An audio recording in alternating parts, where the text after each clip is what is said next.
안녕하세요, 오쌤입니다. 드디어 제가 피그마 강좌를 오픈했습니다.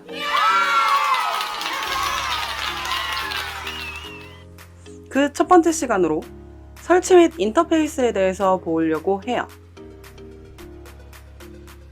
목차입니다. 첫 번째, 회원가입 및 설치. 두 번째, 피그마 미러. 세 번째, 인터페이스 알아보기. 어때요?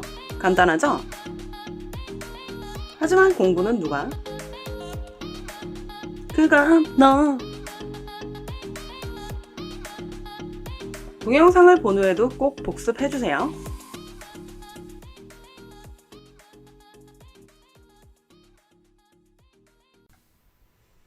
첫 번째, 회원가입 및 설치를 해보도록 하겠습니다. 피그마 사이트에 먼저 접속을 하실 거예요. 구글에서 피그마라고 검색하셔도 되고 제가 드린 이 주소를 치셔도 되고요. 요건 하단에다가 첨부해 드릴 테니까 복붙해서 들어가 보셔도 됩니다. 그럼 이게 피그마 홈페이지의 첫 페이지예요. 그럼 첫 페이지에 보시면 이렇게 사인업이라고 되어 있는 거 보이시죠? 이걸 마우스로 클릭을 해주시면 됩니다.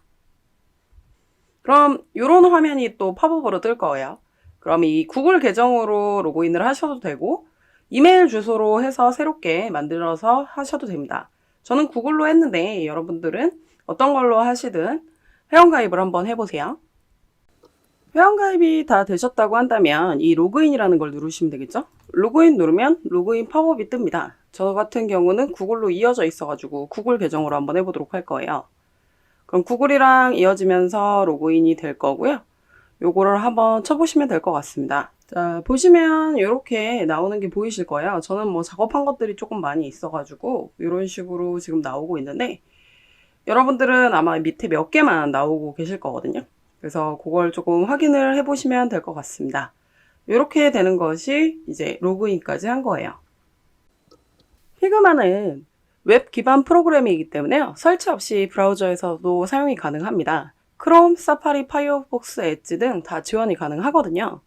하지만 내 컴퓨터에 폰트를 공유한다든지 몇 가지 불편한 점이 있기 때문에 저는 데스크탑 앱을 설치하는 것을 권유를 해드릴게요. 그래서 데스크탑 앱 설치는 어떻게 하는지 보도록 하겠습니다. 자, 여기 지금 보시면 로그인 되어 있는 게 있을 거예요. 거기서 아래 화살표를 이렇게 누르시면 Get 데스크탑 앱이라고 이렇게 나오는 거 보이시죠? 요걸 눌러주시면 되세요. 자, 요걸 눌러주시게 되면 네, 그러면 exe 실행 파일이 이렇게 뜨는 것이 확인이 되실 겁니다. 그리고 나서 이게 크롬이었다면 폴더 열기로 하시고 크롬이 아니었다면 다운받은 데를 위치를 잘 찾으시고요. 자, 그러고 나셔서 요 피그마 셋업이라고 보이시죠? 자, 피그마 셋업을 더블 클릭하셔가지고 이렇게 설치해 주시면 되세요.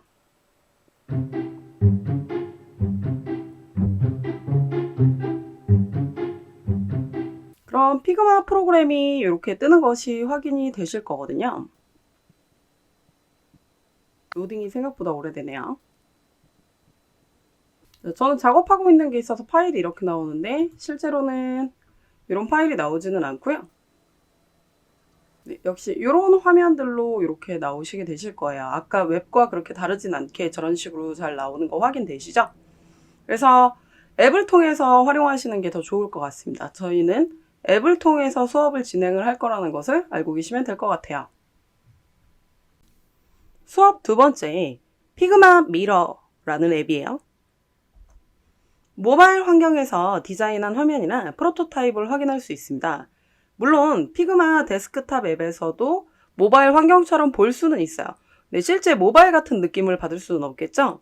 그리고 클라이언트한테 내가 모바일 앱이나 웹을 디자인을 했다라고 보내줄 때 핸드폰으로 한번 확인해 보세요 라고 하면 더 현실감이 올 수 있잖아요. 그래서 요걸 설치해 두면 좋을 것 같습니다. 안드로이드랑 iOS 앱 모두 지원 가능하고요. 안드로이드는 이름이 조금 다를 수도 있는데 그냥 피그마라고 검색하시면 나올 거예요.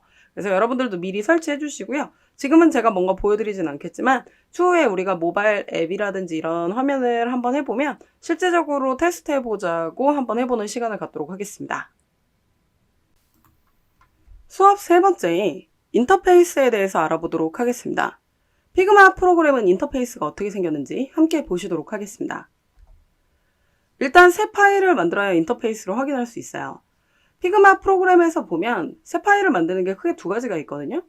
new 디자인 파일이라는 게 있고 new 피그젠 파일이라는 게 있어요. 우리는 new 디자인 파일을 눌러서 일단 수업을 배워보도록 하겠습니다. 그럼 옆에 있는 new 피그젠 파일이라는 거는요. 협업이나 기획이나 이런 것들을 할 때 조금 많이 쓰는 프로그램이에요. 보통 어피니티 다이어그램이라든지 플로우 차트라든지 유저 저니 맵이라든지 브레인스토밍이라든지 이런 것들을 협업해서 쓸 수 있게 해주거든요. 요즘 코로나 때문에 서로 만나서 회의하는 게 쉽지 않잖아요. 그렇기 때문에 줌을 통해서 회의를 하게 되는데 줌은 약간 혼자서 약간 강의하는 듯한 내용이죠. 혼자 회의할 때 자기 혼자 이렇게 말하는 식으로 되어 있는데 저기는 같이 접속해가지고 같이 차트를 만들어 나가는 그런 형태로 되어 있거든요. 그래서 그렇게 사용할 때 사용을 하는데 우리는 지금 그런 수업을 하려는 건 아니기 때문에 new 디자인 파일을 통해서 인터페이스를 확인을 할 거고요. 저 new 피그젠 파일이라는 거는 추후에 기타의 용도로 한번 수업을 하는 시간을 가져보도록 할게요. 그럼 여러분들은 요걸 눌러주시면 됩니다. new 디자인 파일을 딸깍 해주세요. 자, 그럼 이런 화면이 뜨실 거예요. 자, 그래서 이런 거에 대한 인터페이스를 하나하나씩 설명을 드리도록 하겠습니다. 자, 첫 번째로는 이 피그마 로고 모양이 있어요. 피그마 로고 모양이 좌측 상단에 이렇게 되어 있는데 그걸 메뉴 모음이라고 합니다. 클릭하면 메뉴바가 나와요. 이따 테스트로 더 자세히 보여드리도록 하겠습니다. 자, 두 번째는 툴 영역이에요. 2번은 툴이죠. 포토샵이랑 일러스트를 배워보신 분들은 아시겠지만 툴이라는 게 있죠. 툴박스. 바로 그 툴박스 파트가 되도록 하겠습니다. 기본적인 툴들을 제공을 하고 있고 한 개씩 보는 건 이따 직접 화면에서 보도록 할게요. 세 번째는 여긴 타이틀 영역이에요. 더블 클릭하면 이름을 바꿔서 이 피그마 파일에 대한 디자인 파일에 대한 이름을 지정을 할 수가 있어요. 근데 이제 오브젝트를 생성해 놓고 잡아보면 저게 타이틀이 아니라 오브젝트 기능 툴로 변경이 되거든요. 그거는 오브젝트 기능들을 배울 때 더 자세히 배워보도록 하겠습니다. 네 번째는 화면을 공유한다든지 아니면 화면 비율을 지정한다든지 이런 것들을 할 수 있는 공유 화면 비율 파트예요. 다섯 번째는 왼쪽 사이드바인데요. 레이어 패널과 에셋 패널로 나뉘어 있습니다. 레이어 패널은 포토샵 많이 사용해 보신 분들은 아시겠지만 각각의 오브젝트들을 레이어화해서 편집할 수 있게 해주는 프로그램이고요.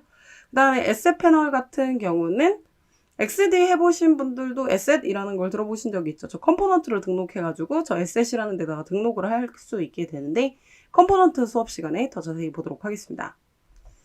여섯 번째는 오른쪽 사이드바예요. 사이드바에는 디자인 패널, 프로토타입 패널, 저 인스펙트 패널로 되어 있습니다. 자세한 설명은 이따가 보여드리도록 하겠습니다. 그럼 피그마에서 직접적으로 인터페이스를 설명해 드려 보도록 하겠습니다. 우리가 new 디자인 파일이라는 걸 누르기로 했죠? 그래서 이걸 누르게 되면 네, 이렇게 새로운 탭이 열리면서 새로운 디자인을 할 수 있는 작업 환경이 열릴 거예요. 이런 식으로 나오는 것들이 확인이 되실 거고요. 아까 제가 화면에서 띄워드렸던 화면과 같은 화면인 거 보이시죠?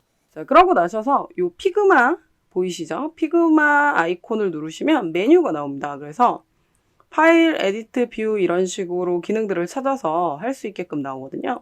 근데 기능 찾을 때 어려울 수 있잖아요. 그러면 컨트롤 슬러시를 누르셔가지고 영어로 좀 검색은 하셔야 되겠지만 난 저장할 건데 단축키가 뭐지? 라고 이렇게 세이브를 보면 컨트롤 Alt S 저런 식으로 나오는 거 보이시죠? 이런 식으로 기능을 찾아가면서 하실 수 있어요. 그 다음에 이쪽은 툴박스라고 했습니다. 요건 프레임이라는 거예요. 보이시죠? 프레임은 아트보드와 같다라고 생각을 해주시면 좀 편할 것 같고요. 슬라이스라는 툴도 있습니다. 그 다음에 이게 도형들을 그리는 툴이에요. 사각형, 선 이런 것들은 다음 강좌에서 더 자세히 보도록 하겠습니다. 요것들은 펜툴, 펜슬. 그 다음에 요 타입 툴은 글자를 쓰는 거겠죠? 얘는 이제 작업 환경을 이렇게 손바닥으로 밀어서 하는 손툴. 그 다음에 이런 툴이 좀 특이하게 되어 있는데 피그마의 장점은요. 코멘트를 그 오브젝트 위에다 바로바로 쓸 수 있다는 거예요. 그래서 그 오브젝트 위에다가 코멘트를 달았을 때 이제 디자인한 영역에서 어느 파트가 잘못되어 있는지를 누군가가 협업할 때 코멘트 해주면 바로 편하겠죠. 그래서 위에 사수가 이쪽 디자인 바꿔줬으면 좋겠어요 라고 거기에다가 찝어주는 게 좋지 전체적으로 어디에 어디 파트에 어디에 가서 고치세요 이렇게 하면 좀 어렵잖아요. 그래서 저 코멘트라는 게 굉장히 좋더라고요. 그렇게 확인을 해보시면 될 것 같고, 자, 그 다음에 이쪽 파일이 이제 타이틀 영역이에요. 언타이틀 파트를 더블 클릭 누르셔가지고 피그마 테스트 이렇게 써보도록 하겠습니다. 그럼 이런 식으로 잘 들어가서 바뀌면서 이쪽에 템 이름도 바뀌게 되실 거예요. 자, 그 다음에 이건 확대 축소 비율인데 나중에 확인을 해보시면 될 것 같고요. 왼쪽 사이드바는 레이어랑 에셋으로 이렇게 두 가지로 나뉘어져 있다 라고 보시면 될 것 같고, 이쪽도 오브젝트 디자인을 바꾸는 패널이 있고, 프로토타입은 애니메이션이라든지 인터랙션한 작업들을 할 때 좀 사용이 된다고 보시면 될 것 같고요. 요 인스펙트라는 거는 코딩을 조금 지원을 해줘요. 그래서 여기 지금 CSS 코드 이런 식으로 나오는 거 보이시죠? 그래서 웹이라든지 앱의 코드를 조금 가이드라인화해서 좀 나옵니다. 그래서 보실 때 좀 편하게 작업을 하실 거고, 이런 식으로 되어 있다라고 전체적으로 인터페이스를 보시면 될 것 같고요. 저는 단축키만 정리해드리고 오늘 강좌를 조금 마무리해드리도록 하겠습니다. 피그마 필수 단축키를 제가 좀 정리 좀 해봤습니다. 여러분들도 좀 정리를 조금 해놔 주시고요. 앞으로 나오는 강좌에서 이런 내용들은 계속 나올 거예요. 그리고 이런 단축키보다도 더 많은 단축키들이 있죠. 하지만 단축키는 시간을 단축시켜줄 때나 단축키지, 기능이 기억이 안 난다면 메뉴라든지 마우스 오른쪽이라든지 이런 데서 찾아서 하시면 되시니까요. 점점 수업을 들으시면서 익숙해지시길 바라겠습니다. 그래도 정리는 한번 해두세요. 정리는 누가? 여러분이 하셔야겠죠? 제가 준비한 수업 내용은 여기까지입니다. 넥스트 레벨, 프레임, 가이드, 그리드. 공부는 누가? 네가. 오쌤의 네가 스터디. 저희는 다음 시간에 봬요.